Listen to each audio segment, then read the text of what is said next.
3 weeks ago, on a Friday afternoon, when most people were planning their weekend, a document appeared in the Securities and Exchange Commission's filing system. Form 13F required disclosure for institutional investment managers with over $100 million in assets. Routine, boring, the kind of paperwork that analysts skim through and everyone else ignores. Except this particular 13F wasn't routine. This one showed that the Bill and Melinda Gates Foundation Trust sold 2/3 of its Microsoft holdings in a single quarter. 2/3. Not a trim, not a rebalancing, a massive liquidation. And buried in that same filing period, across dozens of other 13F forms submitted by billionaire-controlled trusts and family offices, a pattern emerged. A pattern so consistent, so coordinated, so utterly at odds with what these same billionaires are saying publicly, that it can only mean one thing. They know something. Something big enough that $89 billion in combined stock sales over the past 6 months isn't precaution, it's preparation. And the most unsettling part is that nobody's talking about it. The financial media covers Bezos selling $8.5 billion in Amazon shares like it's a tax strategy. They explain Zuckerberg dumping $500 million in Meta as estate planning. They rationalize Jamie Dimon's first JP Morgan stock sale in 19 years as routine diversification. But when you add it all up, when you see Bill Gates quietly shifting his foundation's $37 billion portfolio out of tech and into trash collection companies, railroads, and Berkshire Hathaway's cash pile, when you watch Warren Buffett sell stocks for 3 consecutive years while the market hits all-time highs, when you track insider selling hitting levels not seen since 2007, right before the financial crisis, the message isn't subtle, it's screaming.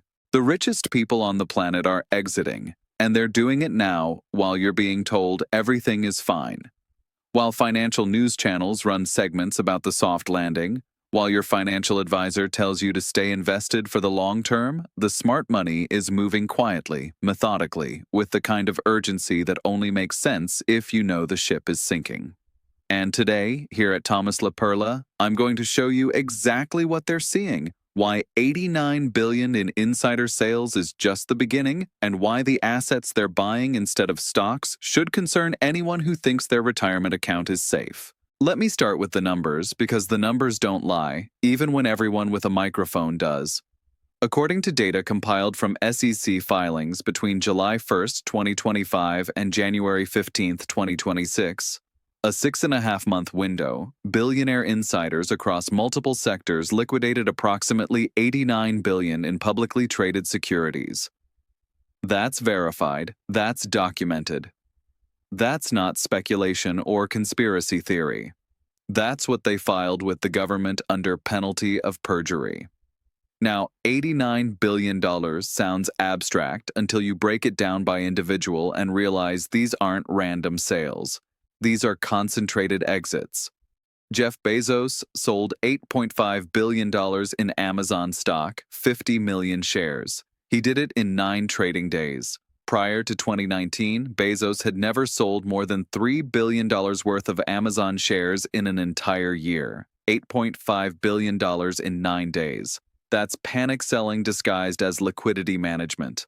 Mark Zuckerberg offloaded $500 million in Meta shares. Jamie Dimon, CEO of JP Morgan Chase, sold $150 million worth of the bank he runs. First time he sold JP Morgan stock since 2005. Think about what that tells you. The man who has run JP Morgan for 18 years, who has access to every piece of economic data the bank collects, who knows exactly what's in the loan books and the derivative positions, decided after 18 years of holding that now, January 2026, is the time to sell. That's not retirement planning, that's exit planning. But here's where it gets interesting. The sales aren't uniform, they're targeted. Look at what they're selling.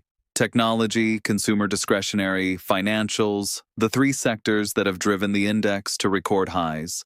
The 3 sectors that represent the largest concentration of market capitalization.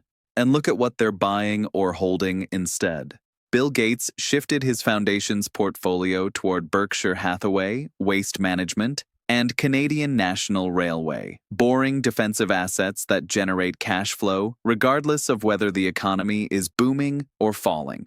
Warren Buffett has been a net seller of equities for 3 consecutive years, selling more than buying. And what is Berkshire doing with the proceeds? Holding cash. Berkshire's cash reserve at the end of the third quarter of 2025 was $325.2 billion. $325 billion sitting in treasury bills earning 5%. Not deployed in stocks, not acquiring companies, just sitting there waiting. Waiting for what? Waiting for the drop. Because when everything's on sale at 50% off, having $325 billion in dry powder lets you buy assets for pennies on the dollar. This is the playbook. Sell high, hold cash, wait for the panic, buy low. And if Buffett, who has preached buy and hold for 60 years, is selling stocks and hoarding cash, that tells you everything you need to know about what he expects to happen next. Now, let me address the official explanations because the financial media has been working overtime to rationalize this. They say Bezos is selling for philanthropy. They say Zuckerberg is diversifying. They say the Gates Foundation has to liquidate stocks to fund charitable giving. All technically true, but all deliberately missing the point. Because the question isn't why are they selling? The question is why are they selling now? Why not 2 years ago when valuations were even higher? Why not wait another year if the economy is supposed to have a soft landing? The timing is the signal, and the timing says they're getting out before something breaks. Let me show you what they're seeing. Start with valuations. The index is currently trading at 22.2 times forward earnings. That's a premium to the 5-year average of 20 and the 10-year average of 18.7. According to market research, the index has only sustained a forward price-to-earnings ratio above 22 during 2 periods in the last 40 years. The dot-com bubble from 1998 to 2000 and the pandemic stimulus bubble from 2020 to 2021. Both times the market collapsed. The dot-com bubble popped in March 2000. The index fell 49% peak to trough. The stimulus bubble deflated in 2022. The index fell 25%. Right now we're back above 22 times forward earnings and the billionaires are selling. That's not coincidence. That's pattern recognition. Second signal. Earnings growth is decelerating. Microsoft, the largest component of the index by market cap, reported revenue growth of 16% year over year in its most recent quarter. That sounds strong until you realize that free cash flow, the actual cash the company generates, fell 7%. Why? Because Microsoft is spending tens of billions on AI infrastructure, data centers, processors, servers. They're betting that AI will generate returns that justify those investments. But what if it doesn't? What if AI turns out to be another overhyped technology that burns capital and never delivers the promised profits? The billionaires aren't waiting to find out. They're selling while AI hype keeps valuations elevated. Third signal, concentration risk. The top 7 stocks in the index, Microsoft, Apple, Nvidia, Amazon, Meta, Alphabet, and Tesla, account for 32% of the index. 32% of the entire market's value is concentrated in 7 companies. That's the highest concentration since the Nifty 50 era of the 1970s. And we know how that ended. When the market turned, those stocks didn't just underperform, they collapsed. Because when everyone owns the same thing, when passive index funds are forced to buy more of the biggest stocks because of their weighting, the flow becomes self-reinforcing on the way up, but it becomes self-destructive on the way down. When selling starts, index funds have to sell the largest holdings first to raise cash. That pushes prices down, which triggers more selling, which pushes prices down further. It's a liquidation cascade, and the billionaires see it coming. Fourth signal, credit markets are tightening. Corporate debt to GDP in the United States is at 110%, higher than it was before the 2008 financial crisis. Companies borrowed trillions at near zero interest rates during the pandemic. Now rates are 3.5 to 3.75%.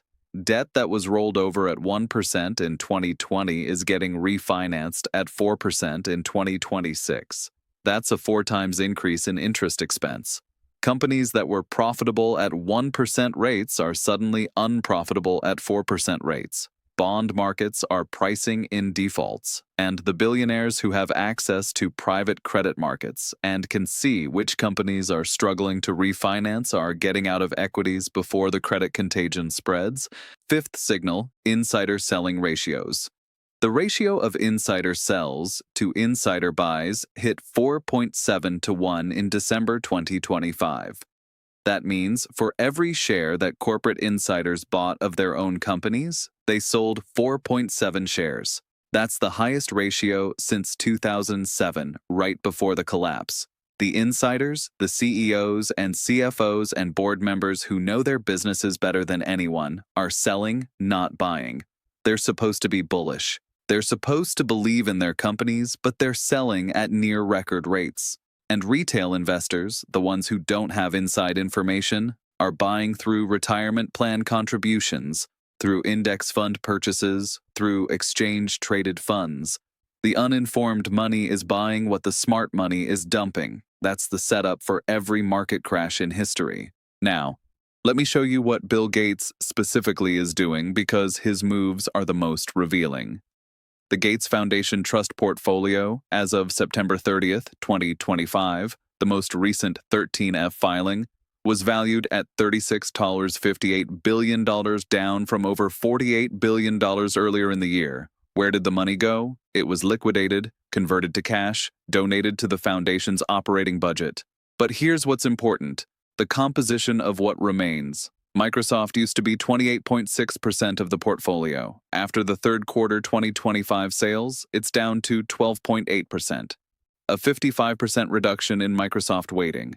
And Microsoft isn't a bad company. It's one of the best-run, most profitable tech companies on Earth. But Gates is selling it anyway. Why? Because even great companies aren't worth owning at 40 times earnings when the market is about to reprice. Instead, Gates increased his holdings in Berkshire Hathaway, Waste Management, and Canadian National Railway.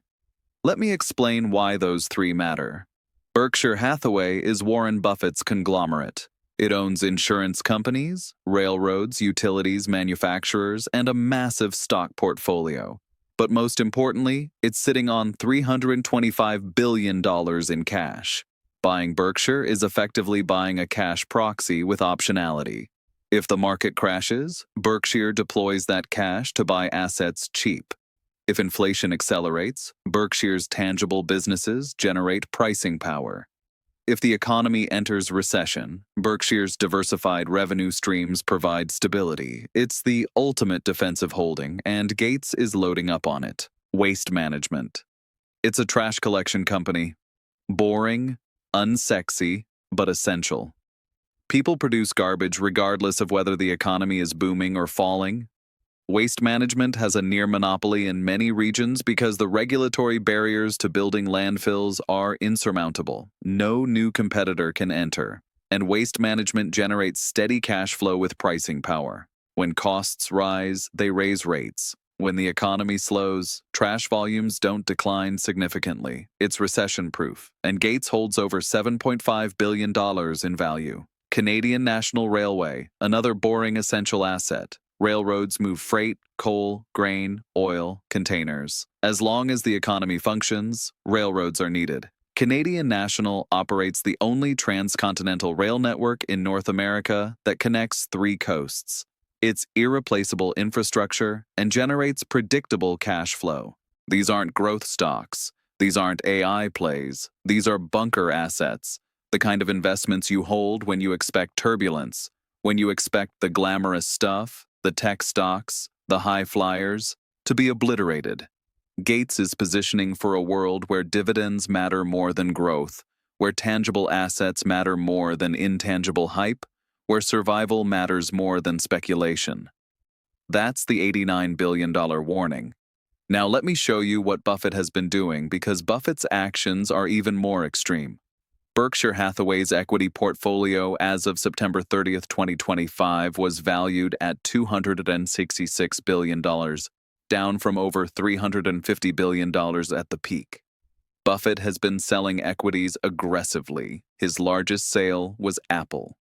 Berkshire reduced its Apple position by approximately 15% in the third quarter alone. Apple used to be 50% of Berkshire's equity portfolio. It's now down to approximately 30%, and Buffett loves Apple. He called it one of the best businesses in the world, but he's selling it anyway. Why? Because Apple is trading at 33 times earnings. And no matter how great a business is, valuation matters. At 33 times earnings, Apple's stock price is pricing in perfection. Any disappointment, any revenue miss, any margin compression, and the stock gets hammered. Buffett is selling while it's still expensive, and he's not replacing it with other stocks. He's holding cash, $325 billion in cash and treasury bills, earning 5% risk-free. That's not bullish behavior, that's defensive behavior. That's someone who expects the market to offer better opportunities at lower prices in the near future. And Buffett has said publicly in his annual letters and in interviews that he's struggled to find attractively priced investments. The market is too expensive. Private equity is too expensive. Acquisitions are too expensive. Everything is overvalued. So, he's waiting. And while he waits, he's selling, raising cash, building ammunition for the moment when fear replaces greed and assets get cheap again. Now, let me connect this to the macroeconomic environment, because individual insider sales don't happen in a vacuum. They happen against a backdrop of economic conditions that smart money can see developing. And right now, the backdrop is deteriorating. Start with the labor market. The unemployment rate ticked up from 3.6% in April 2025 to 4.2% in December 2025. That's a 0.6 of a percentage point increase in 8 months. Sounds small, but there's a recession indicator developed by economists that says when the 3-month moving average of the unemployment rate rises by 0.5 percentage point or more relative to its low in the previous 12 months, the economy is in a recession. We just triggered that indicator. The unemployment rate has risen 0.6 from its low. According to historical data, every time this indicator triggers, a recession has either already started or is imminent. The billionaires see the labor market weakening. They see layoffs accelerating in tech and finance. They see job openings declining. And they're selling equities before earnings collapse. Second macro signal, consumer spending is faltering. Credit card delinquency rates hit 6.8% in the third quarter of 2025. That's the highest level since 2011. Auto loan delinquencies are at 5.6%, the highest since 2010. Americans are struggling to pay their debts. And when consumers are maxed out on credit and can't borrow more, spending declines. 70% of the U.S. economy is consumer spending. If that drops, GDP drops, corporate revenues drop, earnings drop, stock prices drop. The billionaires see the consumer weakening. They see savings rates at 4.4%, the lowest in decades. They see household debt at $18.59 trillion, and they're exiting before the consumer breaks. Third macro signal, commercial real estate is in free fall. Office buildings in major cities are worth 30 to 50% less than they were in 2019. Not because of temporary disruptions, but because remote work is permanent. Companies don't need as much office space, tenants aren't renewing leases, buildings are sitting vacant, and the loans backed by those buildings, the commercial mortgage-backed securities, are starting to default. Banks that hold those loans are facing losses, regional banks especially. And when banks face losses, they tighten lending. When lending tightens, economic activity slows. And when economic activity slows, earnings fall and stock prices follow. The billionaires see the commercial real estate crisis. They see the hidden leverage in the financial system. And they're selling before the contagion spreads. Fourth macro signal, the AI bubble is showing cracks. Microsoft, Amazon, Google, Meta, they've collectively spent over $200 billion on AI infrastructure in the past 2 years. Data centers, processors, energy. And what have they gotten in return? Tools that are impressive but not yet profitable at scale. The revenue from AI products doesn't justify the capital expenditure, not yet. maybe never. And investors are starting to ask questions. When does AI become accretive to earnings? When do these investments pay off? The billionaires aren't waiting for answers. They're selling while the hype keeps valuations elevated. Because if AI turns out to be overhyped, if the returns don't materialize, the stocks that have led the market higher, Nvidia, Microsoft, Amazon, they'll be the ones that fall the hardest. Now, let me show you the timeline because this isn't a distant threat. This is imminent.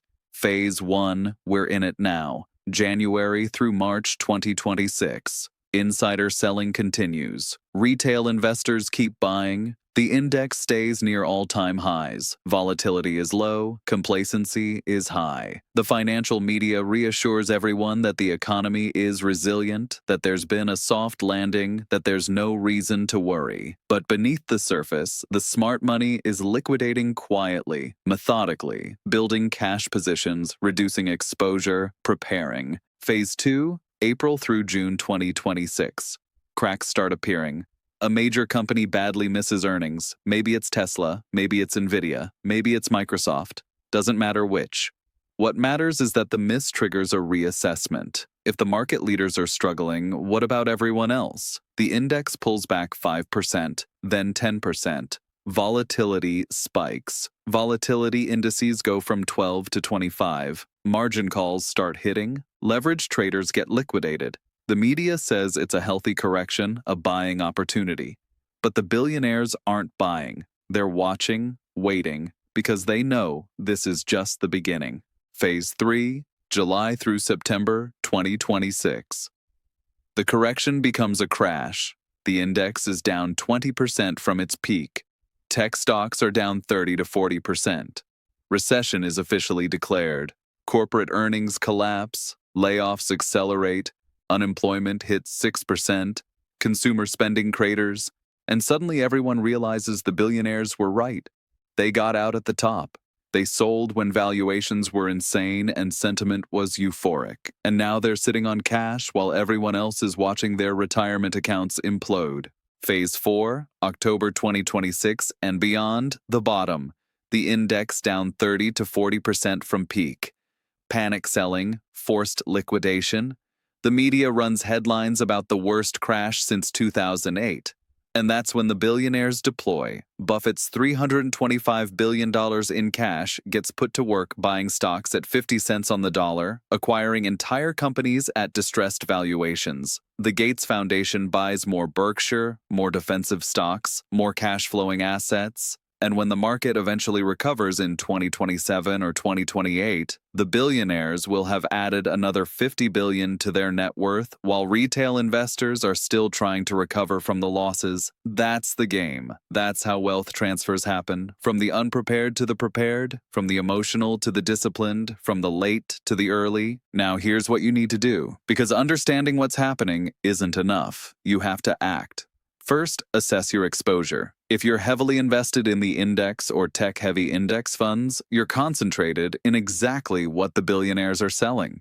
That's not coincidence. Reduce that exposure, not to zero, but to a level where a 30% decline doesn't destroy your financial plan.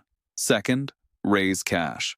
Not because you're timing the market, but because cash is optionality. When assets go on sale, you want to have buying power. Buffett's sitting on $325 billion for a reason. You should have a cash position too.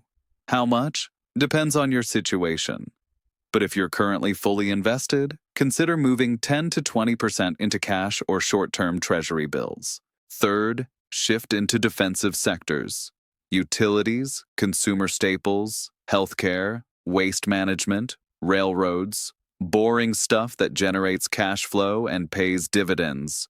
The kind of stuff Gates is buying. These sectors won't make you rich in a bull market, but they won't destroy you in a bear market either. Fourth, avoid leverage. If you're using margin or trading options or holding leveraged ETFs, you're setting yourself up to get wiped out when volatility spikes. Leverage amplifies gains in good times, but it destroys you in bad times. And right now, the billionaires are telling you bad times are coming. Fifth, own physical assets, gold, silver, real estate that generates rental income, commodities, things that hold value when paper assets collapse. The billionaires are doing this. Buffett owns railroads and utilities. Gates owns railroads and waste management, physical infrastructure that can't be printed or inflated away. You should too. Even a small allocation, 5 to 10% of your portfolio in physical precious metals, provides insurance against catastrophic scenarios. Sixth, educate yourself. Read Buffett's letters, study market history, understand how crashes unfold. The sequence is always the same: euphoria, complacency, cracks, panic, capitulation, recovery. We're currently between euphoria and complacency. The cracks are starting to appear. The billionaires see them. You should too. And finally, ignore the noise. The financial media will tell you to stay invested. Your financial advisor will tell you to stay the course. The talking heads will say this time is different. But the billionaires, the ones with billions on the line, the ones who have access to information you don't have, are selling. And you should ask yourself a simple question. Do I trust the media, or do I trust the actions of the smartest investors in the world? Because their actions are clear. They're selling stocks, they're holding cash, they're buying defensive assets, they're preparing for a significant market decline. And if $89 billion in insider sales over 6 months isn't enough to convince you, I don't know what is. The warning is here. The billionaires have given it to you. Not through press releases or interviews, but through SEC filings, through documented, verified, legally required disclosures. Bill Gates sold 2/3 of his Microsoft holdings. Warren Buffett has been a net seller for 3 years. Bezos dumped $8.5 billion in Amazon. Zuckerberg sold $500 million in Meta. Diamond sold JP Morgan for the first time in 19 years. These aren't random acts. This is a coordinated flight from risk, and the $89 billion they've pulled out is just the beginning. Because the next wave of 13F filings, the ones covering the fourth quarter of 2025, will show even more selling, even more cash raising, even more preparation. The smart money has left the building. The question is whether you'll follow them out or whether you'll stay inside, holding on to stocks that the richest people on earth no longer want to own, waiting for someone to tell you it's okay to panic. By then, it'll be too late. The crash will have already started. The billionaires will be sitting on cash and you'll be holding the bag.